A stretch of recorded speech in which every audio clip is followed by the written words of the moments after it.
It's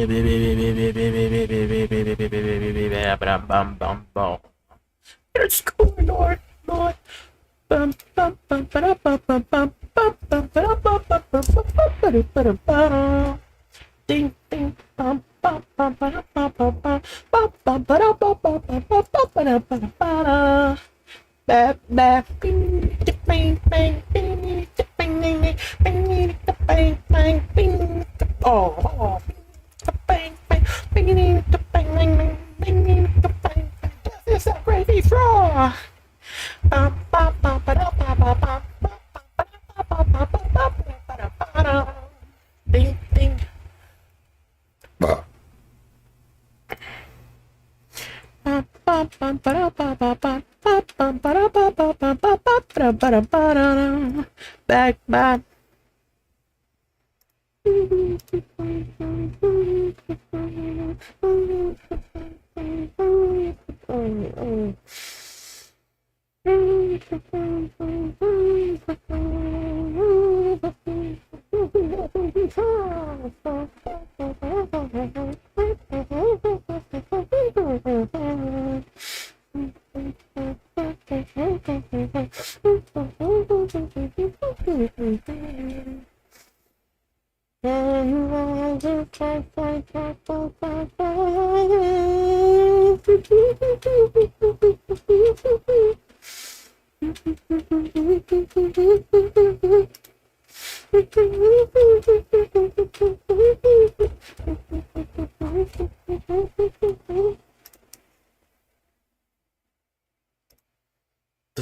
Chega livre.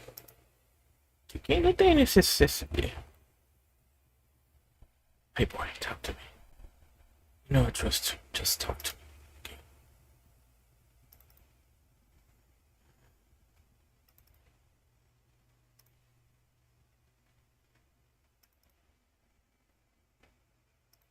Oh, fuck, it's once.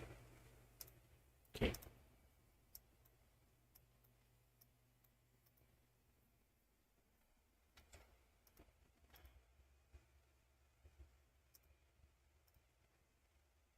But your drawings currently look like this? Listen up, because I'm about to teach you how to draw faces like a pro. So grab your phone and find an image of who you want to draw, then use super simple shapes just to plan out how big you want your portrait to be. Then use your reference image to sketch in the jawline and the shape of the hair, and use lots of fast flicks to create the hair strands and details. Then add the nose just below the middle of the face and add 2 vertical lines from each nostril. Then draw in the eyes, making sure they don't pass those vertical lines. Then add in the lips and the little dimples at the edge of the mouth, and to make it look 3D, lightly shade the darker areas on the face, then use your finger to lightly smudge that area. And if you want to see a more in-depth tutorial, there's one available for free right now in my Discord server. If you're one of those people who really wants to learn how to draw realistic faces,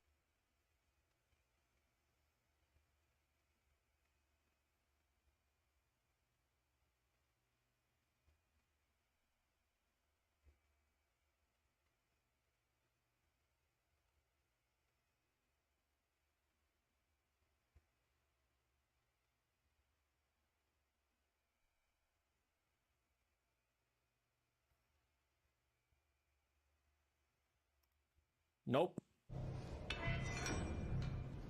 What is this? Door. What? Oh my god! Dying Light. The only game where you can dropkick children and get away with it. Yeah, now that it turned 10 years old, I wanted to check out r/Dying Light and see what this absolute gigachat community is capable of. I'm sure it will be full of creative and inspiring posts. Right? So this first looked like a zombie from Dying Light until I realized it's purple. What an amazing community, man. Oh my god. 10 years. Thank you guys for watching. Goodbye. It does look like the first Dying Lights cover art, not gonna lie, bro. What? What? What is this? I cannot even imagine if this is a insult or a compliment for the designers. Like, hey, your artwork looks like bird shit, bro. Like, okay, what is the actual top post? Let's see. Nope. Dying light and see what this absolute gigachat. What is this? Is capable of. I'm sure it will be full of creative and inspiring. Oh my god! What? I mean, that is a valid reaction. Just close the goddamn door immediately. That's what I'm talking about. You see volatile, you run. Oh my god, now I just remembered my first volatile change. Jesus. That was something, guys. To be honest. Crane supremacy. Aiden. It does look like the first Dying Light's cover art. Gets his ass whooped even with genetic modifications. Runs out of stamina when climbing ledges. Yep. That was annoying. Cannot stay in dark for a long time. Hasn't killed a single bullet. Shit, bro. Okay, what is the actual top tie? Come on, man. It did, like, come on. Stop being so harsh on Aiden, da Pookie, or whatever. No one cares. Come on, man. Ride some trashy bicycle. What bicycle? What? Crane. I will gather intel and help survivors of Haran. Beats shit out of enemies with his rough body, okay. Can climb for hours. Can stay in the dark forever. Clears nests full of volatiles. Is loved by children. What? I mean, I'm glad it's not the other way around. Drives a super cool zombie slaying buggy. Hell yeah!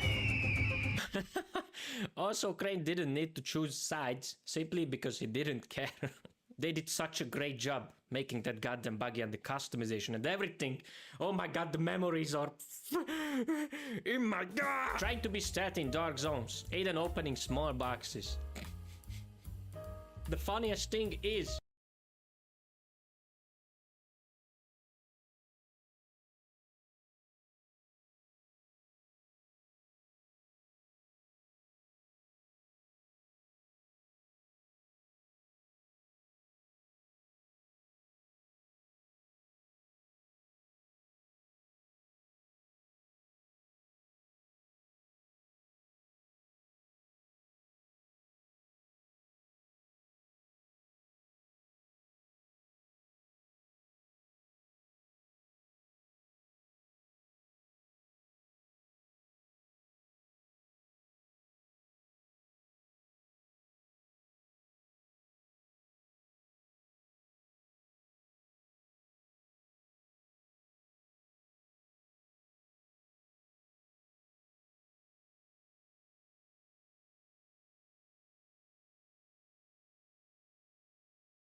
The zombies just don't care. What is this? Do not book a flight with Techland. Who is this? Oh my god, this dude is ugly as hell.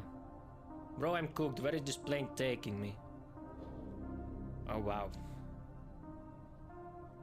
What a stupid edit, bro. 0 out of 10. Who made this? Garbage, huh? And it got 4,000 upvotes and 1 diamond. Bro. Reported. Me spamming survivor sense playing Dying Light. Bro, I remember going into these small ass rooms and just spamming the shit out of Q because I just didn't want to leave anything there, you know what I'm saying? I'm picking up everything, even the smallest TV. I don't know, I'm stealing it from Ghazi. Dying Light fans when they realize the only thing they can climb in real life are stairs. Come on, man. Here is a full body picture of me. Do you think this guy could not climb something? Like, come on. What? Dying Light fans when injecting heroin directly into their brain doesn't turn them into superhuman killing machines. There you go. We have everything in this goddamn Dying Light community. Parkour pros, heroin addicts. There are bicycles in Dying Light too. What? What? That's so sick. Hello? How? Where? How? tell me, to everyone wondering where the bike is, the reason OP isn't telling you, he downloaded the developer menu from Nexus Mods. Nobody knows where the bike is yet. Oh, I understand, okay. My question is, why would you not include this in the game? I don't care if it has no purpose or no logical meaning behind it. It's okay for me, you know. I just want to run around, pick up a bicycle and just throw it at zombies. Why not? Why not? Me listening to the survivors' sad stories right before drop kicking them off the roof. Oh my god. See, this is what is good about Dying Light 2, man. I remember playing it for the first time and this dude said, oh my god, a bee just struck my head. I killed that dude with a baseball bat. But hey, his head was no longer hurting. Rise really isn't taking any chances with these crates, huh? Okay, what is this? Yeah, virus. Amazing. Okay, as I can see, you have your body there to defend you. Absolute Giga Chat co-op gameplay. Okay. What is this? Box review. Oh my god. A box in a box. Hey, only in Dying Light. What is going on here, man? Like, imagine you are getting...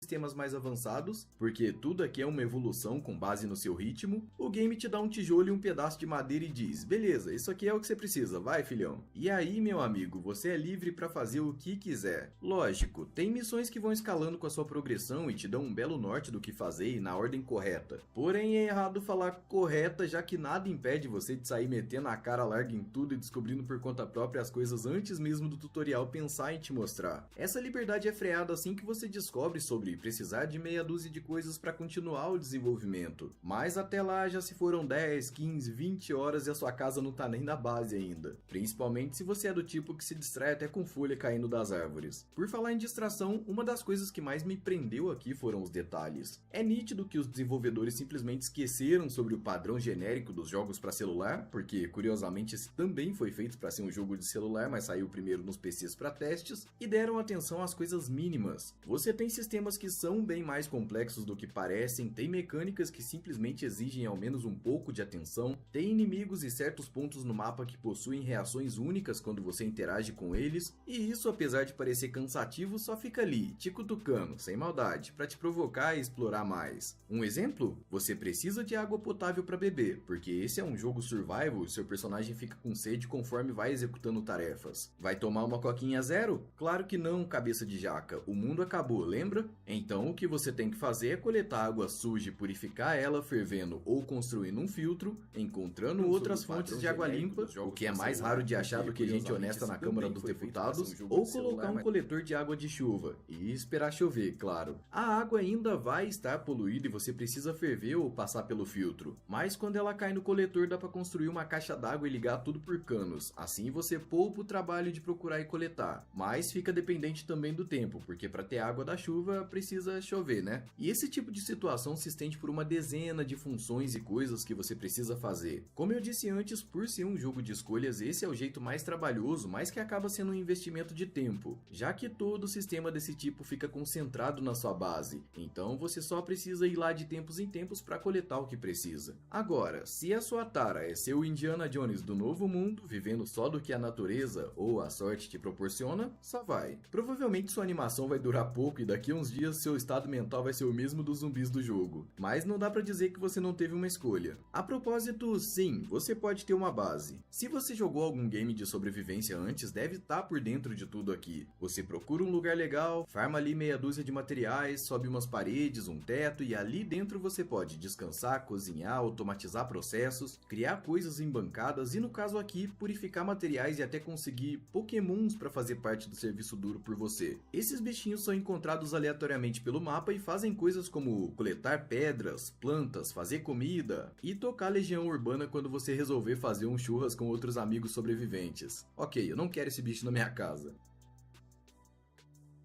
Dá para migrar sua casa inteira para um novo local e isso é muito conveniente, já que o mapa aqui é separado por níveis e como você deve estar imaginando, quanto maior o nível da área, maior o nível dos inimigos e melhores são os materiais que você encontra. Então faz sentido que essa mudança aconteça mais vezes do que em outros jogos. Também dá para salvar sua casa como favorita e reconstruir ela de forma mais fácil caso você precise. E você vai precisar, principalmente no fim das temporadas. Falando em migrar, caso você não tenha visto, o YouTube meio que migrou o like para uma função ainda melhor chamada de hypar. Isso faz com que o canal tenha a possibilidade de aparecer na página inicial em destaque. Então se até essa parte do vídeo você não curtiu e nem hypou o vídeo, me ajuda aí, vai. Eu prometo que é muito mais fácil do que construir um sistema de captação de água pluvial aí na sua casa. Agora vem a parte chata, porque a vida é assim mesmo, cheia de altos e baixos. Once Human tem um sistema de temporadas que duram certos períodos e resetam boa parte das coisas que você fez. Os desenvolvedores garantiram que ao menos os seus projetos encontrados, tanto para armas quanto casas quanto itens em geral, além dos recursos mais importantes, seu progresso nas missões e tarefas de personagem, e mais os seus cosméticos e listas de amigos vão permanecer intactos, mas o resto vai sumir igual as cidades de Fallout depois da bomba. Ai, que maldade, cara. Isso não se faz. Tudo isso tem um propósito, não deixar a galera cair no comodismo de estar com um boneco de nível alto e só buscar fazer as novas atualizações. Um processo que geralmente dura só alguns dias dependendo do seu vício do jogo. Então a ideia é te deixar quase nu com a mão no bolso e fazer disso um desafio para reconstruir suas conquistas. Tem quem ache bom, tem quem ache ruim, mas ao meu ver a estratégia deve funcionar bem. Dificilmente quem gosta do jogo vai sair dele só por ter que coletar itens ou ganhar níveis novamente com o personagem.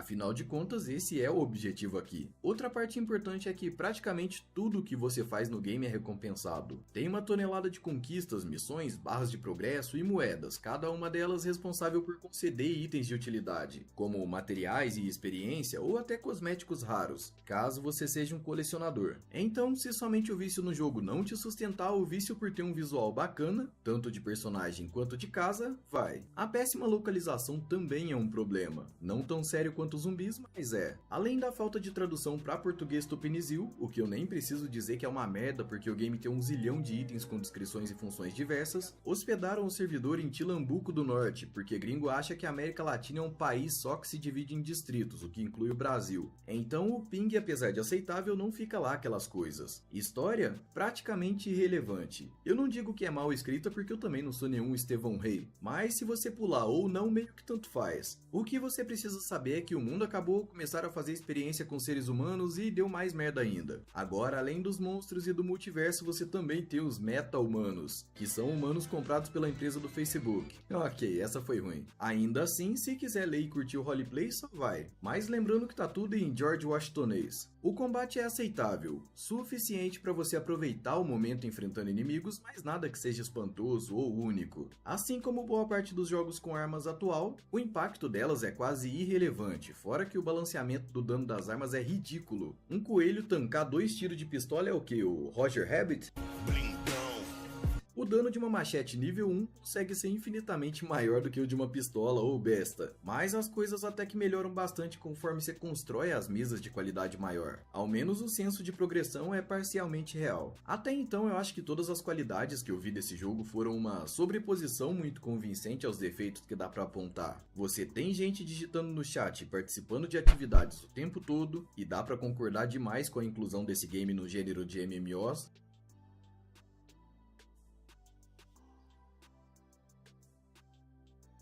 E talvez por isso seja um marcador comum do jogo na Steam. Tem eventos aleatórios pelo mapa, tem missões a rodo, tem world bosses que só dá pra matar em grupos, tem raids, uma boa variedade de armas, armaduras, skins, invasões de monstros e até móveis. Tudo isso vai te fazendo ficar aos poucos cada vez mais imerso nessa poça de lama. Mas uma lama saudável, eu diria. Sobre monetização temos o clássico passe de batalha, que eu achei bem fraco pra falar a verdade. Os cosméticos não são tão convincentes e isso é um erro, já que só os materiais que você ganha com o próprio passe, apesar de serem interessantes, acabam não animando tanto a torrar aquele dinheirinho suado da semana. Já os próprios cosméticos vendidos pelo jogo se dividem em comprados diretamente, e aqui entra outra reclamação, os preços ainda estão em dólar, e alguns conseguidos no gacha, que apesar de também serem comprados com grana real, ainda podem ser farmados no jogo ou em eventos. No resumão da coisa, porque se eu fosse descrever tudo que eu vi nessas primeiras horas, esse vídeo teria que ser dividido em partes para não ficar cansativo demais de assistir. sabe? Once Human é uma montanha russa nos jogos de sobrevivência. Muita coisa tá acima do que a gente tem no mercado atualmente, enquanto outras coisas estão abaixo. A linha reta e calma é basicamente o fato de que os desenvolvedores conseguiram extrair praticamente tudo que as pessoas gostavam dos outros jogos e colocaram aqui. Então a chance de você migrar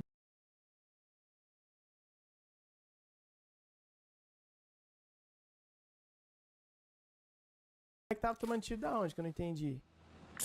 Ah tá, era você. Morri. Ih. Nossa, se pega na cabeça, meu mano. Assim, zumbi. Cara, eu queria acertar uns no scope, velho. Tipo assim. Oh! Nossa, eu nem vi esse cara, mano. Deixa eu ver. Tinha menos de 5 ainda vivos.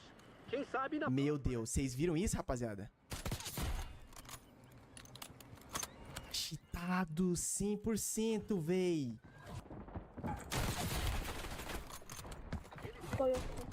A liquidação tá... Preços da estação de compra ajustados. E aí, Hugão?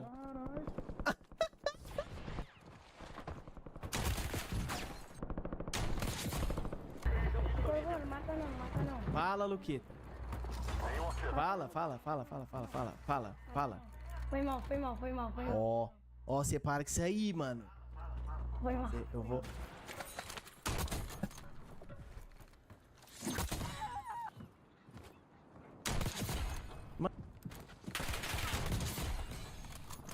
Morri.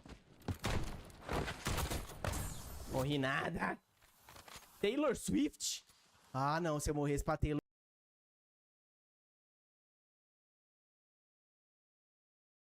Another day, another absolutely insane terrain generation mod. Yes, I'm showing two of them back to back. In my last video, I showed you Big Globe, which pretty much transforms your terrain in every way possible. And today, I'll be showing you JJ Thunder to the max, which pretty much just makes your terrain simultaneously very massive and very realistic. And honestly, very massive barely even starts to describe how ridiculously huge this terrain is. So let's just make some comparisons, yeah? For starters, you know, you've got your regular Minecraft terrain, very playable on pretty default render distances. It's nice and it's what you're used to. The next step up in terms of size would be something like Terralith, a little bit larger but still absolutely playable on a render distance like 16, and you could still probably go lower if you really needed to. Then you've got mods like Tectonic, and around here is at the point where you should probably be using Distant Horizons. I mean, you could play at shorter render distances, but at that point you're kind of missing out on the mod's purpose. Then of course, you have really big terrain generation mods like Big Globe, and a mod like this is getting to the point where within Distant Horizons, you're probably going to want your terrain to be generating out to like 250 chunks. And all of this leads up to JJ Thunder. At this point, the terrain might as well just be compared to real life. You see, according to Wikipedia, a hill becomes a mountain at around 600 meters or 2,000 feet, and it's a pretty well-known fact that blocks in Minecraft are exactly 1 meter, so you know, in order for it to qualify as a real-life mountain, it needs to be at least 600 blocks tall. Well, no worries, because JJ Thunder easily clears this. Here's an example. Right now, I'm standing at a Y level of 600, which is obviously very high up. But if I turn around, we're kind of just getting started. In fact, the maximum world height within JJ Thunder is 2,032, and the mountains actually come pretty close to filling this out. And the Big Globe mod actually technically has an overall taller world height. With that mod, it's 2,048 blocks as opposed to 2,032, but the difference is half of that world is under you. JJ Thunder, on the other hand, dedicates all of that to the surface. If I head to sea level, I'm at a pretty normal 65. And all of this yields some of the most absolutely incredible looking terrain you'll find in Minecraft. There are some problems though. This extraordinary world height comes at a cost to your sanity in more ways than one. For starters, the time it takes to load these chunks is just insane. They're obviously way higher, so there's more to load, and generating that many of those extra tall chunks takes way longer than you would hope. I flew around the map waiting in dead zones, trying to help speed up the process, and it still took hours. More hours than you'd like. You could always try pre-generating the chunks with a mod like Chunky, but again, it's going to give you a pretty significant waiting time. If, however, you're willing to just set your computer aside for, say, you know, a day or two, it's something to consider. As I mentioned, I did it with a more hands-on approach, and there's still a lot of unloaded chunks in certain directions. The second way this mod could potentially break your will would be actually playing with it. Cause listen, you're gonna have to run so far and so long to get anywhere. I'd say it's almost essential to install some kind of transportation mod, something to speed up this process. Like, at the very minimum, use a mod such as Waystone, so you don't need to do it again and again. I'd also install a step-up mod, otherwise your spacebar is going to prematurely weather away under your thumb's pressure. I guess you could just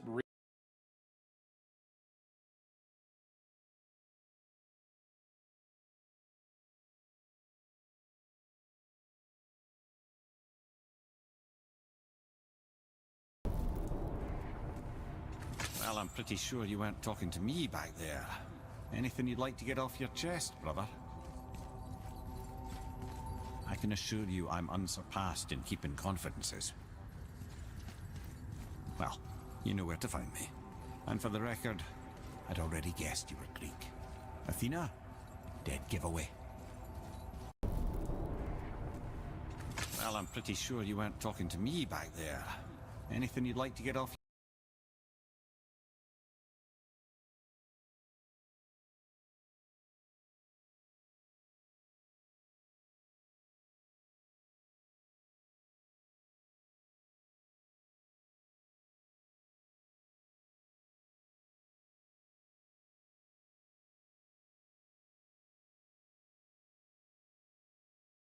What the hell are you doing?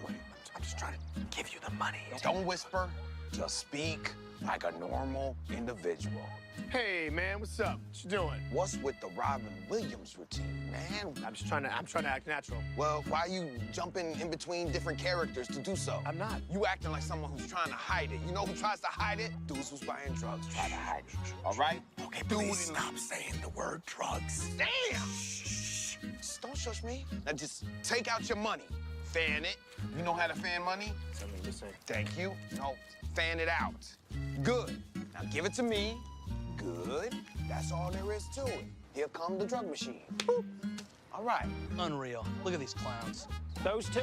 Not them. Them. Go, go, go. Good deal. You're under arrest. What the hell are you doing? If you see someone do this at your card table, well, run. Also, people have said that after a shuffle, say for example a riffle shuffle or a overhand shuffle like this, always remember to cut the cards. That way you can prevent any form of cheating, right? Well, that's not true. Some people even say that you just follow the casino style where they cut the cards on the table and shuffle them on the table. That way you can prevent any form of cheating, because that's what the casinos do, even get somebody else to cut the cards. Well, yeah. The truth is this: regardless of whether you are shuffling the cards or I'm shuffling the cards, we can always track where the card is, or whatever card we want. Say for example, in this case, the next ace, the ace of diamonds.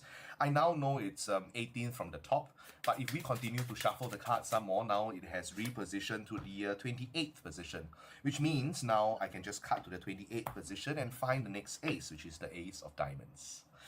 Now, last but not least, people say that, the best way to prevent any form of cheating is to get other people to shuffle and cut the cards. That way, you can't cheat. Well, it's a bit too late for that. You don't know my name, do you? Is it Stanford? I should just kick your ass. You meet Amelia somebody- Ritter, but you prefer Amy. You're from Orinda. Your father's in commercial real estate, and your mother's 10 years sober. My major. Trombone. Really? C'est l'amour à la jolie fille. Your major's French. Yours? Mine? I don't go to school. You're kidding. No. Seriously? You're not like 15 years old or anything, are you? No. Well, you're not like 15, are you? No. So what do you do? I'm an entrepreneur. Well, then what was your latest preneur? Well, I founded an internet company that let folks download and share music for free. What do you mean? I founded Napster. Sean Parker founded Napster. Nice to meet you. I just slept with Sean Parker. You're a zillionaire. Not technically. What are you? Broke. There's not a lot of money in free music, even less when you're being sued by everyone who's ever been to the Grammys. This is blowing my mind. I appreciate that. I gotta hop in the shower and get ready for class. You mind if I check my email? Yeah, go ahead. Amy! Yeah? Can you come out here? Just a second. You don't know my name, do you? Is it Stanford? I should just kick your ass. You meet Amelia somebody- Ritter, but you prefer Amy. You're from Orinda. Your father's in commercial real estate, and your mother's 10 years sober. My major. Trombone. Really? C'est l'amour.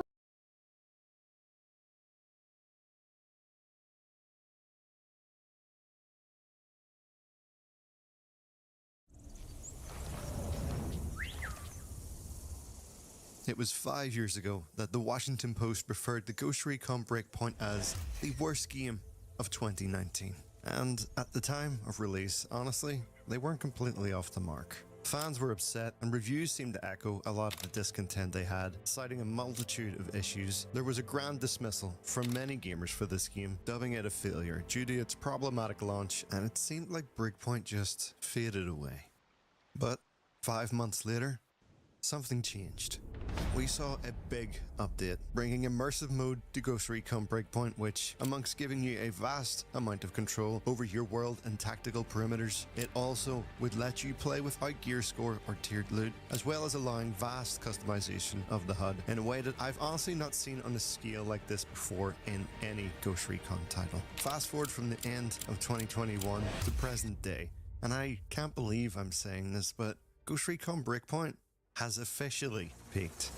And despite all the DLC being pretty decent, in particular the free Operation Motherland DLC, I'd not say that's the reason for my saying so. At least not the only reason. In the past year alone, the amount of mods for Ghost Recon Breakpoint has doubled, from around 300 to 400, now quickly surpassing 800 recently, and that number's well on its way to 900 as I make this video. To say that there's been a surge of interest in the modding community would be a big understatement. Modders have done everything from removing headshot and body sound effects to create a more immersive feel, to removing visuals of tracers and smoke trails, so you're relying more on what you hear and not on the direction of a tracer round to determine where your enemy is. There's a vast array of visual updates, offering all types of camo and custom rigs for your character, to even importing assets from other games such as Call of Duty, Ready or Not, or So I'm Told, and more. There are even people working on changing how the weather works in the game. There's a first-person mod that is fully functional, and the crazy thing is that I think modding is only really getting started.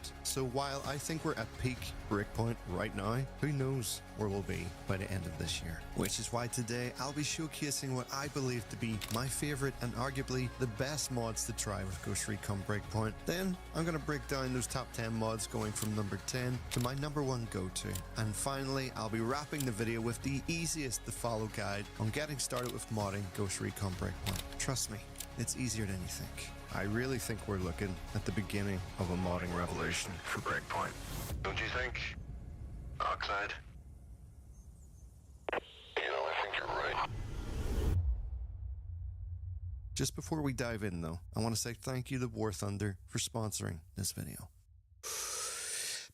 War Thunder is the most comprehensive vehicle combat game ever made, and it's available now for free on PC and consoles, with over 2,500 tanks, planes, helicopters, and ships in dynamic combined PvP battles. Every vehicle is incredibly detailed and modeled down to the individual components, which offers a highly immersive combat experience. The collection of vehicles in War Thunder spans from the 1920s to present day. The mechanics are impressive, featuring one of the most dynamic and detailed vehicle damage models in gaming. Instead of general hit points, vehicles suffer actual damage to their components and crew, and a damage X-ray shows exactly what happens to you or your enemy's vehicle as it's damaged or destroyed. Click the link in the description to play War Thunder for free today and receive a massive bonus pack for new and returning players of at least 6 months, which gives multiple premium vehicles and an exclusive vehicle decorator. Okay, let's get on with the video, shall we?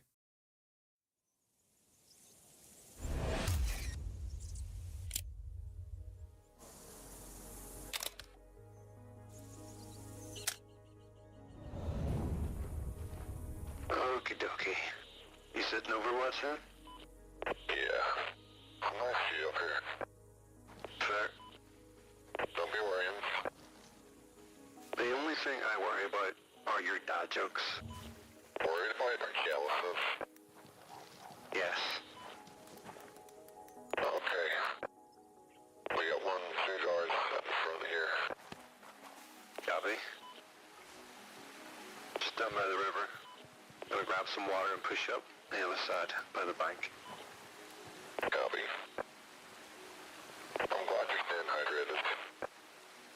Just call me water boy. It's too cold.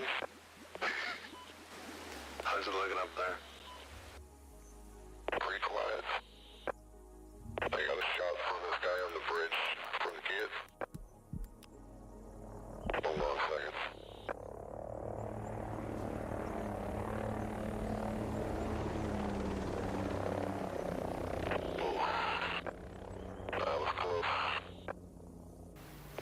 Spotted? Yeah. Well, snap.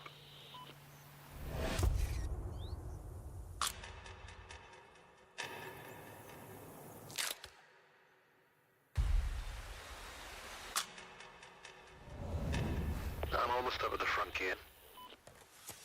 Wanna take that guy? Absolutely.